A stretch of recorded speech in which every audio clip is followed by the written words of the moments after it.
ગ્રાહકોને હવે બહારનું ફૂડ ખાવું દુશ્વાર બની રહ્યું છે।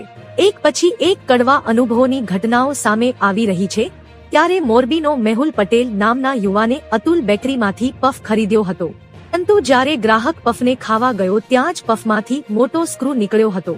જી હા, 1 ઇંચ જેટલો સ્ક્રૂ નીકળતા ગ્રાહકે ફરિયાદ કરી હતી। સાથે જ સંચાલકોએ મામલો રફેદફે કરવા જણાવ્યું હોવાનો દાવો કરાયો છે। આ ઘટના વિશે મળતી માહિતી પ્રમાણે મોરબીમાં મેહુલ પટેલ નામના ગ્રાહકે અતુલ બેકરીમાંથી પફ ખરીદ્યો હતો, પરંતુ પફમાંથી 1 ઇંચ જેટલો મોટો સ્ક્રૂ નીકળતા ગ્રાહકે સંચાલકોને ફરિયાદ કરી હતી। રોષે ભરાયેલા મેહુલ પટેલે બેકરીની ઘોર બેદરકારી અંગે સંચાલકોને ફરિયાદ કરી, પરંતુ તેમની ફરિયાદ પર કોઈએ એટલું ધ્યાન આપ્યું નહોતું। ઉલટાનું બેકરીના સંચાલકોએ હોઠ ઊંચા કરી લીધા હતા। તો મિત્રો, હાલ માટે આટલું। મળીશું નવી અપડેટ સાથે જ। જો તમને અમારા વિડીયો પસંદ આવતા હોય તો વિડીયોને લાઈક કરી દેજો અને ભારત સમય ન્યૂઝ ચેનલને સબસ્ક્રાઇબ કરી બાજુમાં આવેલા બેલ આઇકોનને દબાવી દો, જેથી તમને આવા સમાચારની અપડેટ મળતી રહે।